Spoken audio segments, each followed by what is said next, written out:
Hello and welcome to the series of Tamil Nadu board history. और हम पढ़ रहे हैं क्लास 8 की history. This lesson is presented by me Kanchan Pandey. ये चैप्टर आपकी क्लास 8 की हिस्ट्री का लास्ट चैप्टर होगा। इसमें जो लास्ट के चैप्टर्स थे उन दोनों को मैंने इसी वीडियो में मर्ज कर दिया है क्योंकि दोनों ही बहुत छोटे चैप्टर्स हैं। तो पहला जो लेसन हम इस वीडियो में पढ़ेंगे वो है the rule of the Marathas of Thanjavur. Thanjavur में मराठास का रूल पढ़ेंगे। ठीक है, ये साउथ में है थंजावुर। उसके बाद हम बहुत ही इम्पॉर्टेंट म्यूटिनी पढ़ेंगे, Vellore mutiny of 1806। Okay, chapter start करने से पहले जो भी नए लोग हैं इस चैनल पे उनके लिए एक इन्फॉर्मेशन है कि अगर आपको इन वीडियोस का पीडीएफ चाहिए या एग्ज़ाम से रिलेटेड कोई भी पर्सनल गाइडेंस चाहिए तो आप स्टडी फॉर सिविल सर्विसेज का पेड ग्रुप ज्वाइन कर सकते हैं।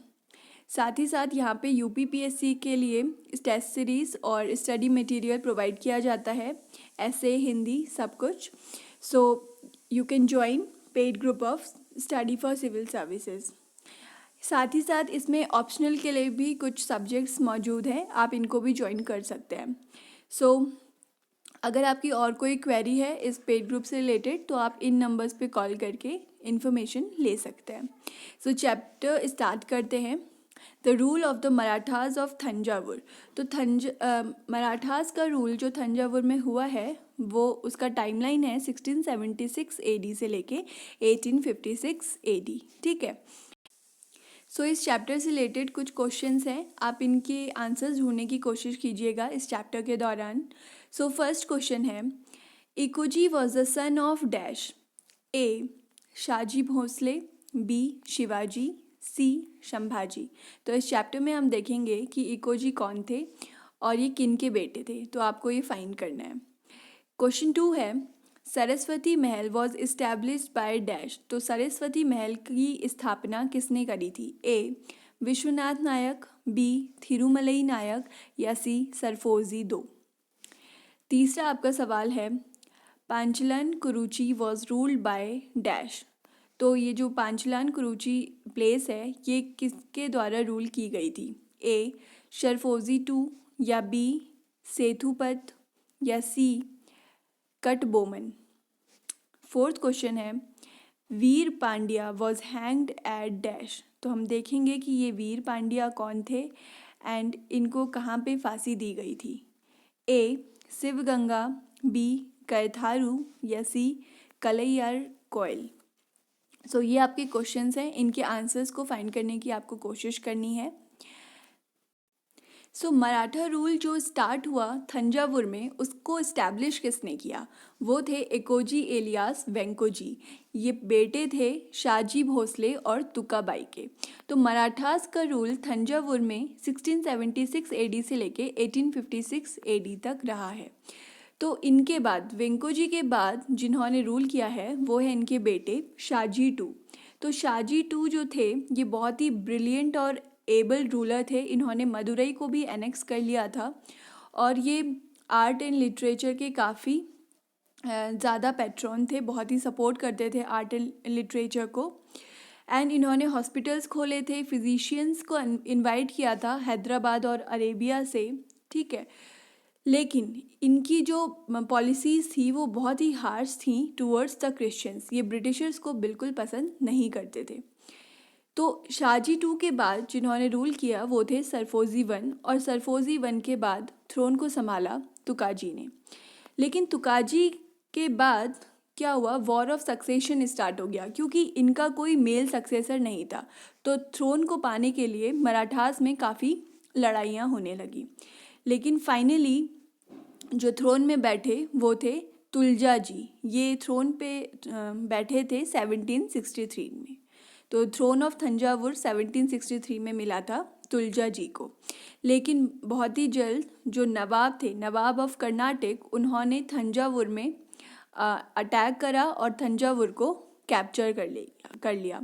लेकिन जब ये बात ब्रिटिशर्स को पता चली, यानी कि ईस्ट इंडिया कंपनी को पता चली, तो उनके डायरेक्टर्स ने, जो मद्रास के गवर्नर थे, उनको ये ऑर्डर दिया कि आप तुरंत तुलजा जी को थंजावुर का राजा बनाएं और जो ये नवाब हैं कर्नाटक के, इनको गद्दी से हटाएं। और फाइनली फिर से तुलजा जी को थंजावुर की गद्दी मिल गई। और लेकिन इन्होंने जो काम किया थंजावुर में as a nominee of company किया, ठीक है, and kept an English army to maintain peace at Thanjavur. और थंजावुर में शांति बनाए रखने के लिए इन्होंने इंग्लिश आर्मी को यूज़ किया, ठीक है। इससे रिलेटेड आप एक जो पॉलिसी स्टार्ट की गई थी उसको याद कर सकते हैं, सब्सिडरी अलायंस की पॉलिसी। ओके, सो थंजावुर भी क्या बन गया था, सब्सिडरी अलायंस बन गया था। जैसा कि आप जानते हैं कि थंजावुर की जो गद्दी है वो तुलजा जी को मिल गई थी, लेकिन इनका कोई मेल सक्सेसर नहीं था। और इनकी मृत्यु के बाद इनका जो सरफोजी टू थे उनकी उम्र बहुत कम थी, तो इसीलिए एज अ रीजेंट किसने काम किया, अमर सिंह ने जो सरफोजी टू थे उनके बिहाफ में रूल किया। और कुछ समय बाद अमर सिंह ने बोला कि ये जो सरफोजी टू हैं ये तो तुलजा जी के अडॉप्टेड सन हैं। तो उन्होंने भी फिर अमर सिंह ने थंजावुर के थ्रोन में क्लेम कर दिया। उन्होंने बोला कि अब से मैं ही रूल करूंगा। और इस चीज़ को इंग्लिश ने, जो ब्रिटिशर्स थे, उन्होंने फेवर किया और as a result Amar Singh ruler बन गए थंजावुर के। लेकिन इनका जो रूलिंग का टाइम था वो अच्छा नहीं था, ये बहुत ही अच्छे रूलर नहीं थे। तो इसी वजह से गवर्नर जनरल कॉर्नवालिस जो थे उन्होंने अमर सिंह को गद्दी से हटा दिया और फिर से जो सरफोजी टू थे उनको राजा बना दिया।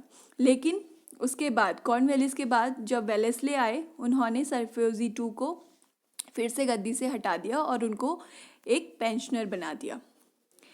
इनके बाद सरफोजी टू के जो बेटे थे वो थे शिवाजी टू, ठीक है।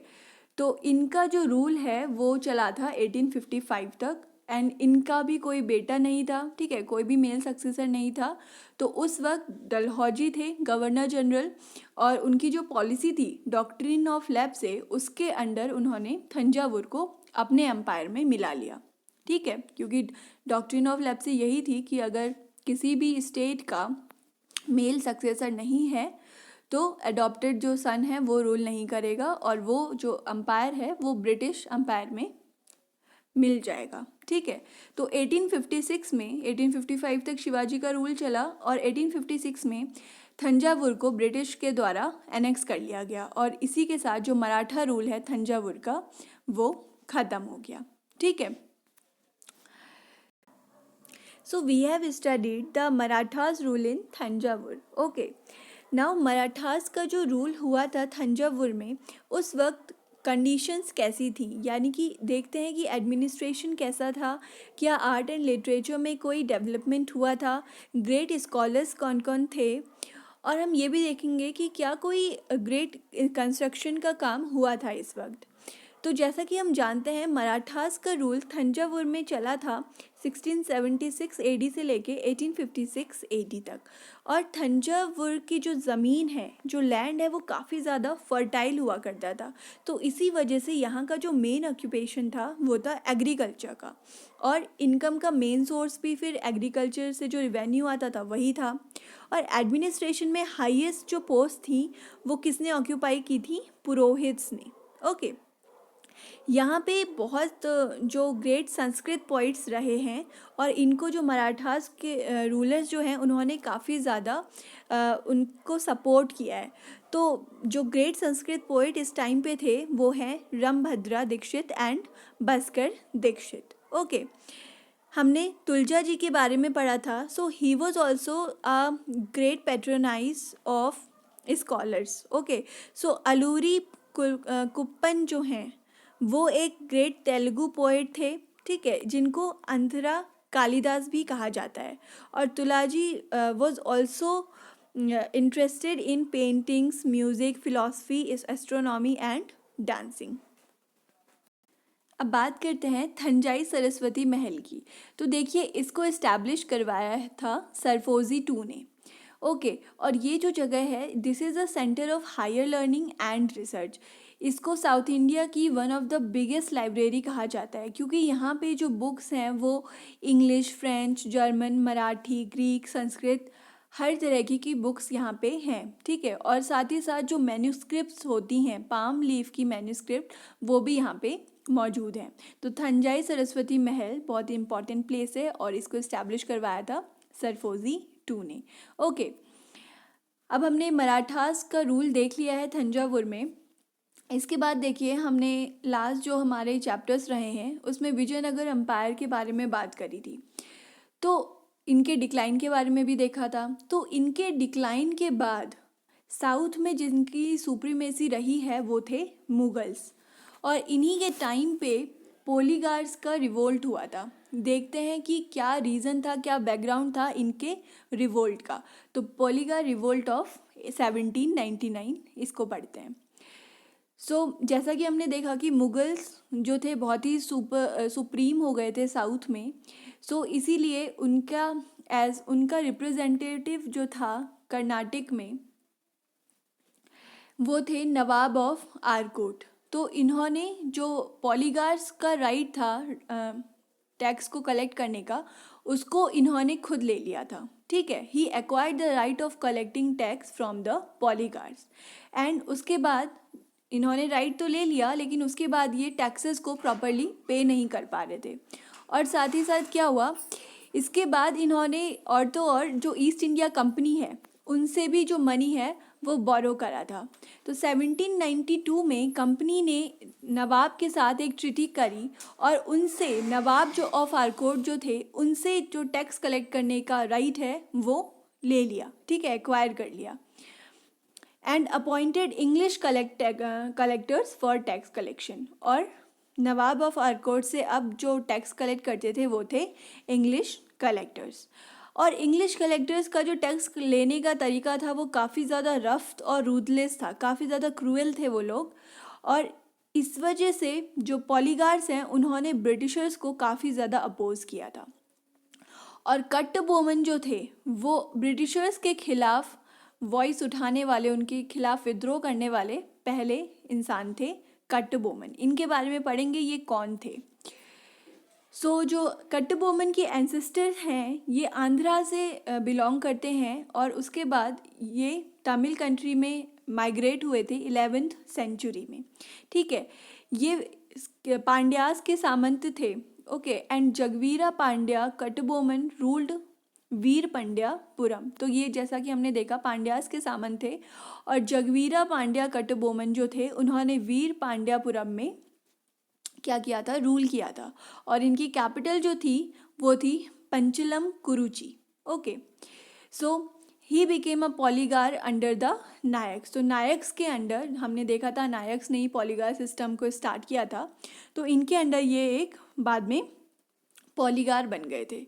तो इनके मृत्यु के बाद जिन्होंने इनको सक्सीड किया था वो थे वीर पांड्या कट्टबोमन, जिसके बारे में हमने अभी देखा कि वो पहले इंसान थे जिन्होंने ब्रिटिशर्स के खिलाफ आवाज़ उठाई थी।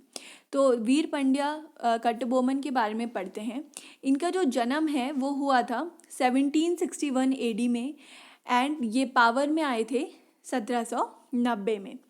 कट्टबोमन, उनकी वाइफ और उनके जो भाई थे उमाथुराय वीर पांड्या कट्टबोमन, उन्होंने टैक्स देने से साफ साफ इनकार कर दिया था। ठीक है, तो उनका वो ऐसा कहा करते थे कि जो ज़मीन है वहाँ से फसल उग रही है, बारिश हमें नेचुरली मिल रही है, तो किस बात का टैक्स हम इन ब्रिटिशर्स को दें। ठीक है, ये काफ़ी ज़्यादा हार्श थे ब्रिटिश के प्रति।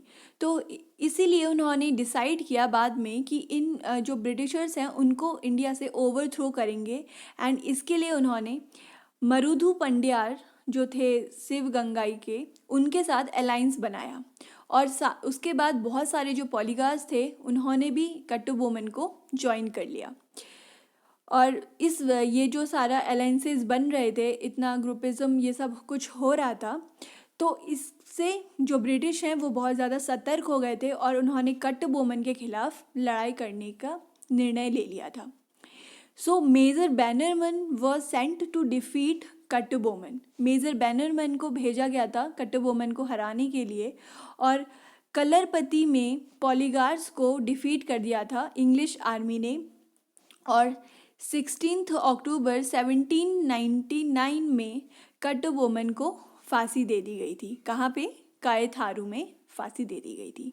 तो ये हमने पॉलीगार रिवोल्ट के बारे में पढ़ा है 1799 का। ये रिवोल्ट भी 1799 में हुआ था और बाद में 1799 में ही कट्टबोमन की मृत्यु हो गई थी, इनको फांसी दे दी गई थी। जैसा कि हम जानते हैं कट्टबोमन ने अलायंस बनाई थी मरुधु पंडियार के साथ। ये कहाँ से थे? शिवगंगई से।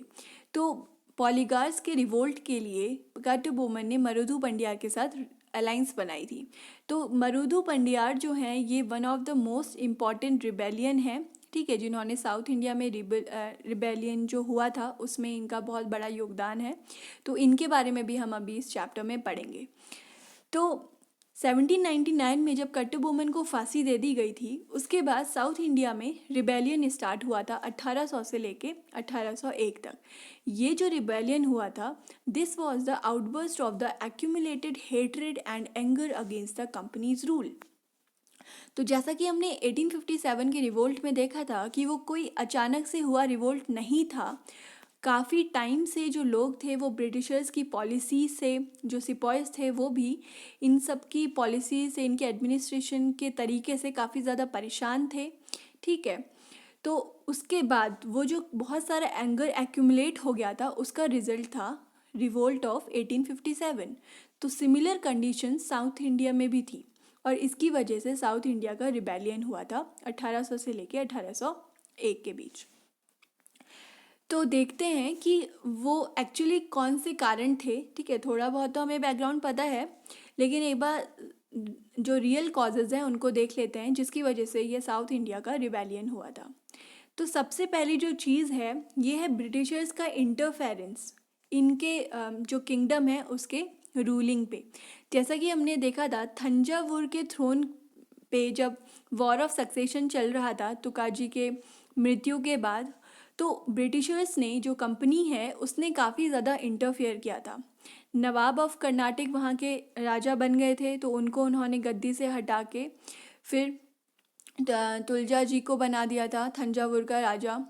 तो ये जो सारी इनकी चीज़ें थी इंटरफेयर करने की लोकल प्रिंसेस के काम में, लोकल किंगडम्स में, तो वो चीज़ लोगों को पसंद नहीं आ रही थी क्योंकि इसकी वजह से जो प्रिंसेस थे, पॉलीगार्स थे, ये अपनी जो डिग्निटी है, रिस्पेक्ट है, स्टेटस है सोसाइटी में वो खो रहे थे। तो ब्रिटिशर्स के खिलाफ जो राजा थे, पॉलीगार्स थे, ये भी इनके विरुद्ध थे। साथ ही साथ जो इनकी बहुत ही ज़्यादा ऑपरेसिव पॉलिसी थी एडमिनिस्ट्रेशन की, ठीक है, उससे लोग खुश नहीं थे। जो इनका जो टैक्स कलेक्ट करने का तरीका था वो काफ़ी रूड था। तो इन सारी चीज़ों से जो लोकल पीपल थे वो भी ज़्यादा खुश नहीं थे, ठीक है। They were very angry with them. और हमने देखा कि कट्टबोमन को फांसी दे दी गई थी। उससे फांसी देने से पहले उनको काफ़ी ज़्यादा ह्यूमिलेट किया था और इनके जितने भी रिश्तेदार थे, जो भी लोग उनको पॉलीगार रिवोल्ट में हेल्प कर रहे थे, उन्होंने इनको भी सीवियर पनिशमेंट्स दी थी। तो ये सारे जो कारण हैं ये काफ़ी थे साउथ इंडिया में रिबेलियन के लिए। ओके, तो दीज वर द कॉजेज़। अब मैंने बताया था ये जो मरुधु पंडियार हैं जिनके साथ कट्टबोमन ने अलायंस बनाई थी, he was one of the heroes of South Indian rebellion. Kattabomman को फांसी देने के बाद इन्होंने प्रोटेक्शन दिया था उमाथु राय को। उमाथु राय कौन थे? ये कट्टबोमन के भाई थे। और ये चीज़ ब्रिटिशर्स को बिल्कुल पसंद नहीं आई थी और मरुधु पंडियार ये चीज़ समझ चुके थे कि अब जो आर्मी है ये ब्रिटिश आर्मी भेजेगी उनके खिलाफ, ठीक है, उनके खिलाफ लड़ाई होगी। तो और ऐसा ही हुआ था। जो ब्रिटिशर्स थे उन्होंने कर्नल एंगन्यू को भेजा था मरुधु पंडियार के अगेंस्ट। और इस सिचुएशन की सीरियसनेस को समझते हुए जो मरुधु पंडियार थे उन्होंने एक प्रोक्लेमेशन इशू कर दिया था and he called all the Indians to unite against the British. और इसके लिए इन्होंने जो भी फोर्ट्स थे, नवाब के पैलेस थे, वहाँ पे बहुत बड़े बड़े पोस्टर्स वगैरह लगा दिए थे, ठीक है। कुछ कॉपीज़ वैष्णव टेम्पल है जो श्रीरंगम का, वहाँ पे भी लगाई थी। और जितने भी लोग मौजूद थे वहाँ पे साउथ इंडिया में, चाहे वो किसी भी रिलीजन से हो, किसी भी कास्ट से हो, उनको इनवाइट किया था कि ब्रिटिशर्स के खिलाफ जो हम लड़ाई कर रहे हैं उसमें आप ज्वाइन होइए। सो ये जो कन्फ्लिक्ट है ये स्टार्ट हुआ था 29 मई 1801 को। तो इस कन्फ्लिक्ट के दौरान जो डिंडीगुल है, रामनद है, मदुरई है, इन सारी प्लेसेस को ब्रिटिशर्स ने ऑक्यूपाई कर लिया था, कंट्रोल में ले लिया था इन्होंने, ये जीत चुके थे। और बाद में मरुधु पंडियार को भी अक्टूबर 24 1801 में इनको डेथ दे दी गई थी, इनको फांसी दे दी गई थी, ठीक है। तो इसी के बाद मरुधु पंडियार की मृत्यु के बाद ये जो साउथ इंडिया का रिबेलियन है जो 1800 से 1801 तक चला था वो ख़त्म हो गया था। Okay, so this was the chapter about the Maratha rule in Thanjavur, ठीक है। हमने देखा जितने भी मराठास थे जिन्होंने थंजावुर में रूल किया है उनके बारे में देखा, कैसा एडमिनिस्ट्रेशन था उनका, ये सारी चीज़ें पढ़ी हैं। और इस टाइम पे जो पोलीगार रिवोल्ट हुआ था, साउथ इंडियन रिबेलियन हुआ था, इनके बारे में भी हम देख चुके हैं। सो ये चैप्टर आपका ख़त्म होता है। इससे रिलेटेड जो क्वेश्चंस थे हम इस वीडियो के लास्ट में डिस्कस करेंगे। तो अब स्टार्ट होता है आपका नेक्स्ट चैप्टर, वेलोर म्यूटिनी। ये भी कहाँ है? वेलोर कहाँ है? साउथ में ही है। सो वेलोर म्यूटिनी ऑफ 1806। तो इस चैप्टर में से जो इम्पॉर्टेंट क्वेश्चंस हैं इनको देख लीजिए। पहला सवाल है, the Vellore mutiny took place in the year dash. तो ये तो मैंने अभी आपको बताया, ठीक है। तो आपको पता होगा आंसर। ऑप्शन ए है 1806, बी है 1807 या सी है 1808। ये जो बड़ी बड़ी म्यूटिनीज़ हुई हैं इनकी डेट याद रखना ज़रूरी है, ठीक है। जैसे रिवोल्ट था 1857 का, पॉलीगार रिवोल्ट था 1799 का, अभी ये वेलोर म्यूटिनी है। इसका आंसर आपको पता है लेकिन मैं अभी बता नहीं रही हूँ, ठीक है, हम लास्ट में डिस्कस करेंगे। सो सेकंड क्वेश्चन है, the sepoys were influenced by dash. तो सिपॉयज जिन्होंने म्यूटिनी करी थी वो किन से इन्फ्लुएंस थे? ए इंग्लिश ऑफिसर, बी टीपूज फैमिली या सी नेटिव रूलर्स। थर्ड क्वेश्चन है, the governor of Madras presidency at the time of Vellore sepoy mutiny was dash. तो वेल्लोर सिपॉय म्यूटिनी जब हुई थी उस वक्त मद्रास प्रेसिडेंसी का गवर्नर कौन था? Option A William Bentinck, B Cornwallis या सी रॉबर्ट क्लाइव, ठीक है। तो अगर आपने ईस्ट इंडिया कंपनी वाला चैप्टर अच्छे से पढ़ा है तो आप बिना इस चैप्टर को पढ़े इस क्वेश्चन का आंसर दे सकते हैं, ठीक है। तो हम स्टार्ट करते हैं हमारा लेसन। तो जैसा कि हमने देखा साउथ इंडिया का जो रिबेलियन है वो 1801 में ख़त्म हो चुका था, but the root shock was not erase from the minds of the people. लेकिन लोग इससे बहुत ज़्यादा आघात हुए थे और ये जो रिबेलियन है ये जिस तरीके से ख़त्म हुआ था ये इससे लोग खुश नहीं थे, ठीक है। So the East India Company emerged as unopposed ruler of Madras presidency from 1801। तो इनको सुप्रीम पावर मिल गई थी मद्रास प्रेसिडेंसी में 1801 में। Lord William Bentinck was governor of Madras presidency and John Cradock was commander in chief. तो इस वक्त मद्रास प्रेसिडेंसी के गवर्नर जो थे वो थे विलियम बेंटिक और यहाँ के जो कमांडर इन चीफ थे वो थे जॉन कार्डोक। तो वेलोर म्यूटिनी जो हुई थी उसका जो कारण था वो इनके द्वारा किए गए रिफॉर्म्स ही थे, ठीक है। इन्होंने जो ये अपने आर्मी में एडमिनिस्ट्रेशन में रिफॉर्म्स करे थे ना, ये रिफॉर्म्स ही कारण थे वेलोर म्यूटिनी का। तो वेलोर म्यूटिनी हुई थी 1806 में and it was the first instance of a mutiny by Indian sepoys against the East India company.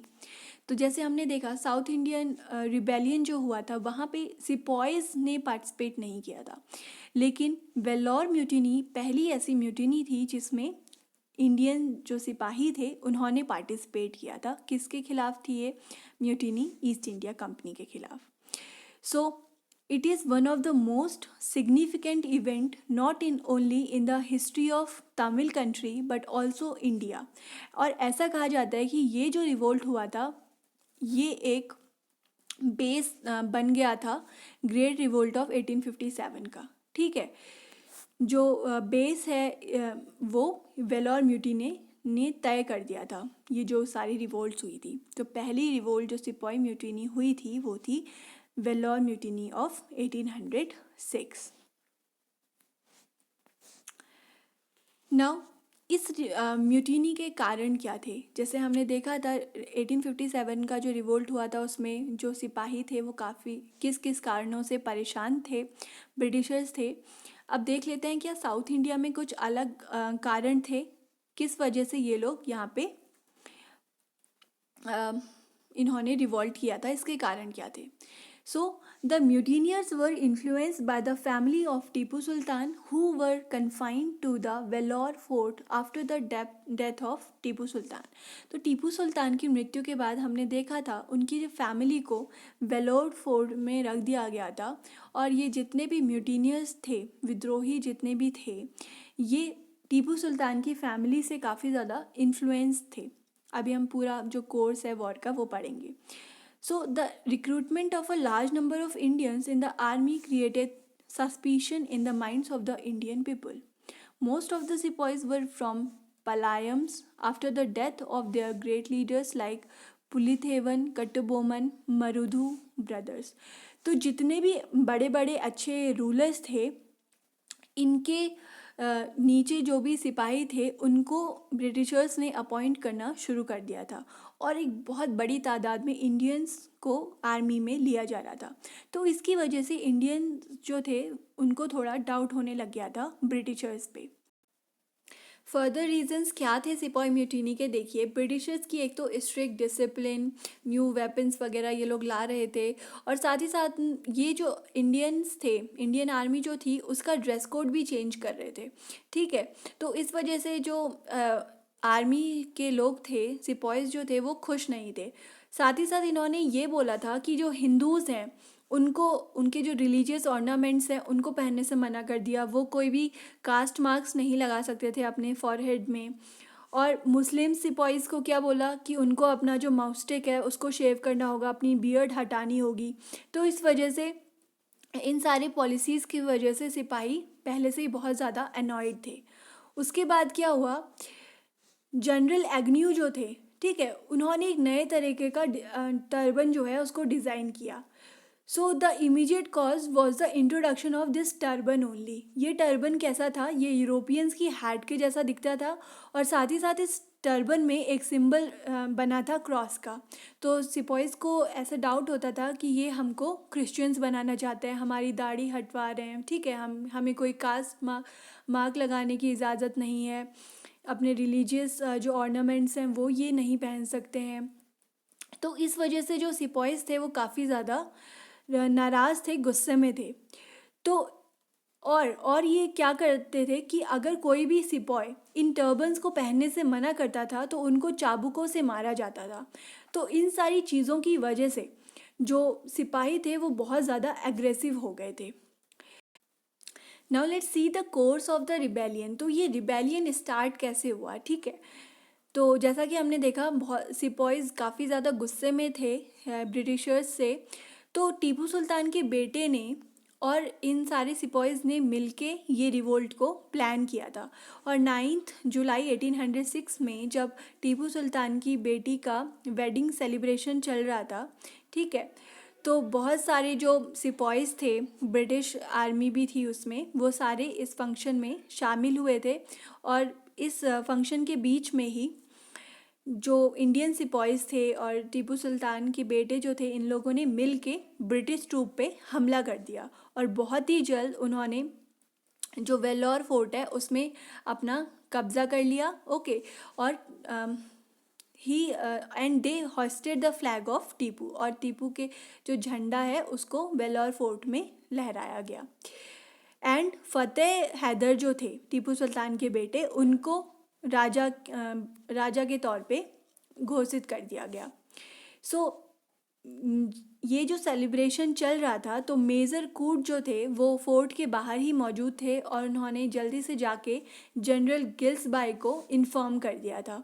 तो जनरल गिल्सबाई तुरंत बहुत बड़ी आर्मी के साथ वहाँ पहुँचे थे और उन्होंने जितने भी विद्रोही थे उन पे अटैक किया और 800 से ज़्यादा सिपाहीज़ को मार दिया गया, कईयों को फांसी दे दी गई और फिर से जो वेल्लोर फोर्ट है उसमें ब्रिटिशर्स का कंट्रोल हो गया। ठीक है, तो इस तरीके से जो जनरल गिल्सबाई थे उन्होंने इस रिवोल्ट को ख़त्म किया। तो ये जो म्यूटिनी हुई थी हमने देखा, तो इसके कॉजेज़ क्या थे। देखिए, सबसे पहला जो रीज़न था वो था there was no proper leadership, the revolt was not well organise. तो ये रिवोल्ट को अच्छे से प्लान नहीं किया गया था, ना ही अच्छा इनको लीडर मिला हुआ था। तो आप देखेंगे आगे जितने भी रिवोल्ट्स होंगे मॉडर्न इंडिया में, हम आगे जो आज़ादी के लिए जितने भी रिवोल्ट्स के बारे में हम पढ़ेंगे तो उनमें यही चीज़ सबसे ज़्यादा इसी की कमी होती थी। जो लीडर होता था, प्रॉपर गाइडेंस नहीं मिल पाता था। तो प्रॉपर गाइडेंस की वजह से, लीडरशिप की कमी की वजह से हम बहुत सारे जो रिवोल्ट्स हैं उनका फेलियर हो गया था। सो अगला रीज़न क्या था कि Tipu's son did not have proper training in warfare as they spent most of their life time in prison. तो हमने जैसा कि देखा था कि टीपू सुल्तान की मृत्यु के बाद उनकी फैमिली को वेलोर फोर्ट में कन्फाइन कर दिया गया था। तो इनके जो बेटे हैं उनको उतनी जो नॉलेज है वर्ड्स वगैरह की वो नहीं थी। ठीक है, उनको प्रॉपर ट्रेनिंग नहीं मिली हुई थी और उन्होंने ये जो म्यूटिनी है वो प्लान की थी। तो कैसे ये म्यूटिनी सफल हो सकती है, इनका लीडर ही, उनको ही खुद ट्रेनिंग नहीं थी और जो सिपाहीज थे उनको जो सपोर्ट और सप्लाईज मिलने वाला था वो भी नेटिव रूलर्स के द्वारा टाइम पे नहीं मिल रहा था। ठीक है, लड़ाई करने के लिए जितना भी सामान वगैरह चाहिए होता है वो उसको भी टाइम पे नहीं पहुंचाया गया था। तो ये सारे कारण थे जो सिपाही म्यूटिनी है उसके फेलियर के। इस म्यूटिनी का रिजल्ट क्या रहा फिर। ठीक है, ये तो हम जानते हैं कि बहुत सारे सोल्जर्स को अरेस्ट करा गया, कईयों को फांसी दे दी गई, लेकिन और क्या हुआ, टीपू की जो फैमिली थी उनको कलकत्ता ले गए और फिर वहाँ उनको 6 साल से ज़्यादा के लिए जेल में रखा गया। लेकिन इन सब का एक अच्छा रिजल्ट भी रहा। ठीक है, इस म्यूटिनी का कुछ पॉजिटिव इफेक्ट भी था कि this mutiny revealed the patriotic and revengeful attitude of the Indians toward the British. Okay, though the mutiny failed, but it became a prelude to the first war of Indian independence of 1857। ठीक है, हालांकि ये mutiny fail हो गई थी लेकिन कहते हैं कि इसने बहुत बड़ी भूमिका निभाई थी जो 1857 का रिवोल्ट हुआ था उसके लिए। ठीक है, बहुत ही अच्छा बेस इसने सेट कर दिया था और लोगों में पैट्रियोटिक और बदला लेने की ये जो भावना है इसको भी इंक्रीज़ किया था। ठीक है, ऐसा एटीट्यूड लोगों में आ गया था। So this was about Vellore mutiny of 1806। हमने कोर्स ऑफ वॉर वगैरह देख लिया, इसके कारण, इसका रिजल्ट सब हमने पढ़ लिया है। तो आपका ये चैप्टर यहाँ पे ख़त्म होता है और आपकी जो क्लास 8th की हिस्ट्री है वो भी ख़त्म होती है। सो जो क्वेश्चंस हमने डिस्कस करे थे इनके आंसर्स देख लेते हैं। सो फर्स्ट है Ekoji was the son of dash. तो एकोजी कौन थे, मराठा रूल जो थंजावुर में इस्टेब्लिश हुआ था उसके फाउंडर थे। तो इनके पिता का नाम क्या था, Shahaji Bhosale. Okay, second question है सरस्वती महल वॉज इस्टेब्लिश्ड बाय डैश। तो आपको बताना है कि किसने सरस्वती महल को इस्टेब्लिश किया था। ये क्या है, one of the famous and big library है कहाँ की, साउथ इंडिया की। तो इसको किसने इस्टेब्लिश किया था, ए विश्वनाथ नायक, बी थिरुमलई नायक या सी सरफोजी टू। तो आपका करेक्ट आंसर है सरफोजी टू। थर्ड है पंचलन कुरुची वॉज रूल्ड बाय। तो पंचलन कुरुची जो है वहाँ पे किसने रूल किया था, ए सरफोजी टू, बी सेथुपत या सी कट्टबोमन। तो आपका करेक्ट आंसर है Kattabomman. Now fourth question is Veera Pandya was hanged at dash. तो वीर पांड्या कट्टबोमन जो थे उनको कहाँ पे फांसी दी गई थी, ए शिवगंगा, बी कैथारू या सी कलैयार कोयल। तो करेक्ट आंसर है आपका बी, कैथारू में। ओके, तो ये आंसर्स हैं आपके फर्स्ट चैप्टर के। सेकंड चैप्टर था आपका वेलोर म्यूटिनी का, तो इसके एक बार आंसर्स देख लीजिए आप। The Vellore mutiny took place in the year 1806। Second question है the sepoys were influenced by dash, तो सिपॉयज किन से इन्फ्लुएंस थे? बी, टीपू सुल्तान की फैमिली से। थर्ड क्वेश्चन है the governor of Madras presidency at the time of Vellore sepoy mutiny was dash, तो जब वेलोर सिपॉय की म्यूटिनी हुई थी मद्रास में, तब कौन था गवर्नर? ए, विलियम बेंटिक, या बी, कॉर्नवेलिस, सी, रॉबर्ट क्लाइव। तो आपका करेक्ट आंसर है ए, विलियम बेंटिक। अब इन दोनों ही चैप्टर्स से रिलेटेड कुछ क्वेश्चंस और हैं, इनको एक बार सॉल्व कर लेते हैं। फर्स्ट है Dalhousie annexed Thanjavur by applying dash, तो थंजावुर को कैसे अनेक्स करा था एट लास्ट डलहौजी ने? डॉक्ट्रिन ऑफ लेप्से की पॉलिसी से। ओके, सेकंड क्वेश्चन है Tulaja ji patronise the great Telugu poet, तो इनके टाइम पे वो ग्रेट तेलुगु पोइट कौन थे? अंधरा कालिदास। ओके, थर्ड है Veera Pandya Kattabomman was humiliated by the British collector, कौन से ब्रिटिश कलेक्टर थे जिनके द्वारा इनको ह्यूमिलेट किया था? वो थे major Bannerman.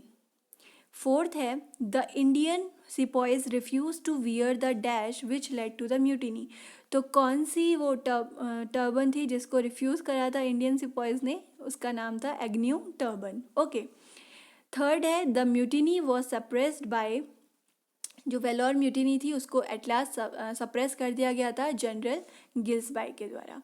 So these were the question answer related to these chapters. Okay, so आपका चैप्टर यहाँ पे ख़त्म हो चुका है। नेक्स्ट जो लेसन आपका होगा नई वीडियो में हम क्लास 9th स्टार्ट करेंगे। So thank you for watching the lesson. If you like this lesson then please hit the like button, share this course and also subscribe to the channel.